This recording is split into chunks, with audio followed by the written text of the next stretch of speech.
سلامونه او نیکې هیلې هیلهمند یم چې جوړ او روغ یاست. نن تاسو ته د اپلوډ په هکله باندې خبرې کوم ځکه چې تاسو دپاره دا ډېر مهم موضوع ده چې په کوم وخت کې تاسو باید خپل ویډیو اپلوډ کړئ چې ډېر لیدونکي ولري او ستاسو ویډیوګانې وایرل سي. نن په همدې موضوع باندې خبرې کوم او ډېر ښه دقیقه معلومات به تاسو ته درکړم چې ستاسو ویډیوګانې هم د اپلوډ په وخت کې د اپلوډ نه وروسته ژر وایرل سي او تاسو ځان ته لیدونکي پیدا کړئ. زه پر دغه موضوع باندې خبرې کوم او تر اضافي خبرې تیرې شو. که دا ستاسو لومړنی ویډیو ده نو ستاسو څخه هیله کوم چې د یوټیوب ماستر کورس پوره ویډیوګانې لینک یې تاسو ته دلته پرېږدم هغه باندې کلیک کړئ هغه وګورئ دا موضوع به تاسو ته لا هم جالبه سي. د مثال په ډول باندې چې کله هم تاسو غواړئ ویډیو اپلوډ کړئ راځئ خپل د اپلوډ برخې ته دلته کلیک کوئ. زه اوس د مثال په ډول باندې یو ویډیو اخلم هغه اپلوډوم چې تر څو تاسو په دا سیستم باندې پوه سئ. دلته پروجیکټ یو ویډیو به دا واخلم. دا چې واخیستل دا ویډیو چې موږ کله هم اپلوډوله اپلوډ شروع سو دلته د ټایټل برخه راځي. دا د عنوان برخه ده. دا د ډسکریپشن برخه ده. په دې باندې زه یو بله ویډیو درته جوړوم هغه د ځکه دا ډېر مهمه موضوع ده او اوس دپاره پر دې باندې خبرې کوو چې دا خپل په کوم وخت کې اپلوډ کړو. دغه د وخت موضوع چې ده ډېر مهمه ده او ډېر خلک د خپل د ویډیو د اپلوډ په وخت باندې نه پوهېږي. داسې وخت یې اپلوډوي چې هغه خلک یې ټوله ویده دي. نو تاسو د دې لپاره چې راسئ چې خپل د ویډیو په وخت باندې پوه سئ نو د دې لپاره ستاسو دپاره بهترینه لاره دا ده چې ولاړ شئ انالایز ته ولاړ سئ.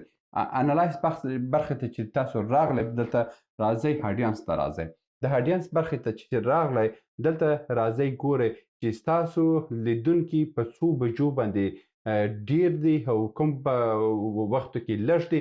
دا ټول موضوعات تاسو ته په دې ځای کې در ښیي. د مثال په ډول باندې په دې ځای کې ښیي چې مثلا افغانستان زما لیدونکي افغانستان دی، جرمني، امریکا او کاناډا دې هیوادو څخه دغه زما ویډیوګانې ویني. البته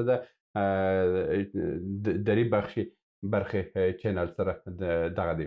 ښه چې کله هډینس ته راغلی دغه برخې ته راسئ وګورئ چې ستاسو لیدونکي پر څو بجو باندې ویښ دي. دغه لیدونکي هغه وخت تاسو ته راځي چې کله ستاسو یو میاشت کې ویډیوګانې اپلوډ کړئ او یو میاشت کې خلکو ستاسو ویډیوګانې کتله نو دلته راځي. د مثال په ډول باندې زه د سیدني په وخت باندې که زه پر یوه بجه باندې د شپې ویډیوګانې اپلوډ کوم نو دغه وخت کې زما لیدونکي ټول ویښ دي او زما ویډیو ژر هم وایرل کیږي. نو د همدې امله چې کله هم تاسو ویډیو اپلوډوئ وګورئ چې کوم وخت کې ویډیو اپلوډ سي چې په هماغه وخت کې تاسو لیدونکي وسي. په بل قدم کې تاسو لپاره لازمه څه ده ولاړ شئ هغه خپل د سیمې چینلونه وګورئ چې په ستاسو د سیمې چینلونه چې دي په کوم وخت کې ویډیوګانې اپلوډوي چې دوی ژر وایرل کیږي. د مثال په ډول باندې زه دا ویډیو راوړم ځکه چې وګوره 11,000 یې فقط په 3 ورځو کې نیولي دي دا ویډیو. زه تاسو ته دا ویډیو راوړم که تاسو هم دغه ویډیو په همدې ډول باندې ویډیوګانې لرئ چې کله هم دا ویډیو راوړه دلته راسئ یو اپلیکیشن یو اکسټنشن دی.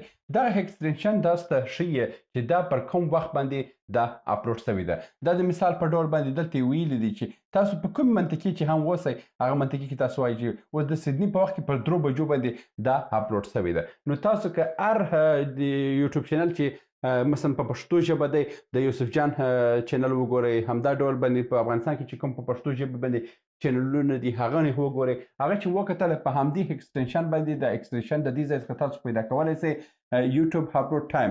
دا ځان ته انسټال کړئ په کروم کې. دا چې کله هم انسټال کړو چې کله هم دلته راځئ ویډیو ګورئ دلته ویډیو هر یو چې ویډیو اپلوډ کړی اوسي هماغه د اپلوډ په وخت کې تاسو ته دا درښیي چې دا کس دا ویډیو پر کوم وخت باندې اپلوډ کړی.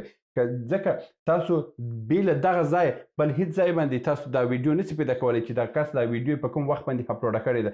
دا یوازینۍ لاره ده چې تاسو کولی سئ زنو دپاره د ویډیوګانو وخت معلوم کړئ چې دا نور کسان ستاسو رقیبان چې دي ویډیوګانې په کوم وخت اپلوډوي او ولې په هماغه وخت کې چې دوی اپلوډوي هماغه وخت کې وایرل کیږي. د مثال په ډول باندې زما لیدونکي دي د شپې پر 1 بجې څخه تر 3 بجو پورې زما لیدونکي دي. که زه دا ویډیو د ورځې پر 12 بجو باندې اچوم هغه وخت کې زما لیدونکي ویده دي. یوټیوب فقط 3 ساعته تاته وخت درکوي. ته باید په هماغه 3 ساعته کې خپل هغه ټوله امکانات څخه ګټه واخلې او خپل کار وکړې. اوس راځو پر هغه نور موضوعاتو باندې خبرې کوو. دلته د تابنیل موضوع ده چې تاسو ته مې بله ورځ کې هم وویل چې کله هم تابنیل جوړوئ په همدې ځای کې اپلوډ یې کوئ. د تابنیل جوړولو برخه چې ده په همدې ځای کې ده. د مثال په ډول باندې زه به هغه تابنیلونه چې جوړ سوي دي یو تابنیل به هم د دې ځای څخه واخلم چې کوم یو په طبیعت برابر و.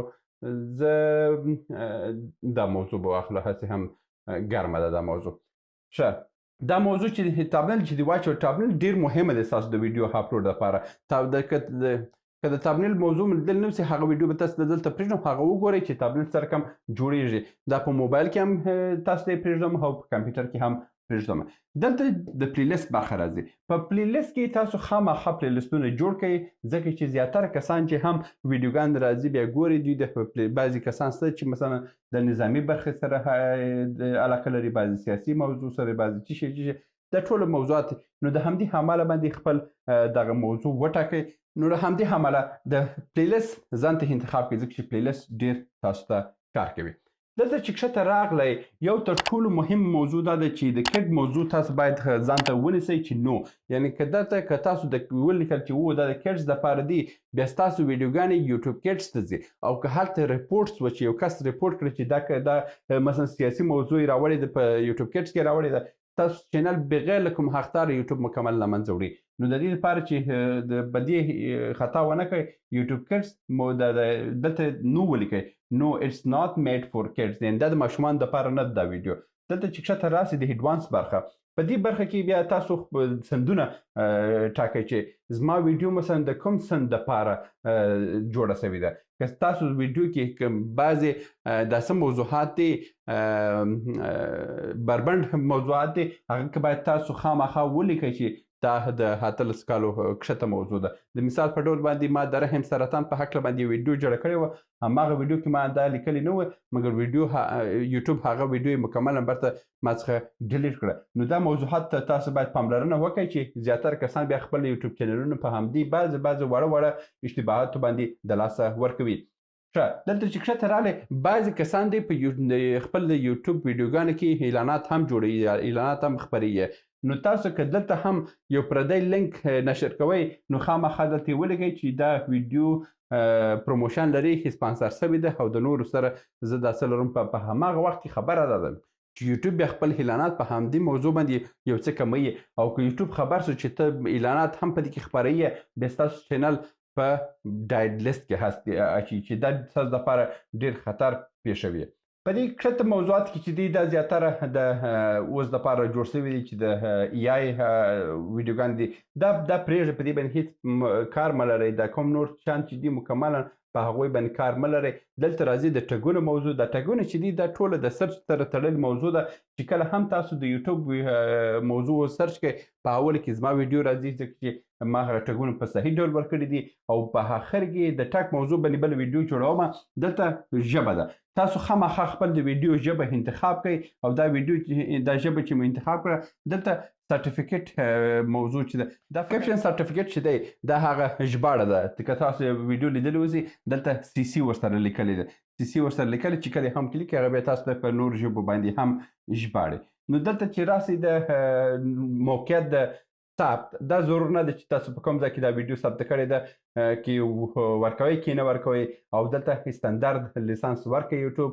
دا استاندارد لیسانس چې هر ځای ورکړئ، خلک یې بیا ستاسو ویډیو نسي اپلوډولی، او کریټیو کامنټس چې دی که په دې ډول باندې یې پرېږدئ، بیا ستاسو ویډیو بل څوک استعمالولی سي. او په آخر کې دلته هلو ویډیو اینډ آډیو ریمیکسینګ، یعنې دلته اجازه ورکړئ چې بعضې خلک تاسو د بعضې برخو د ویډیو د بعضې برخو څخه ګټه واخلي. دا ستاسو لپاره یو څه ګټه کوي.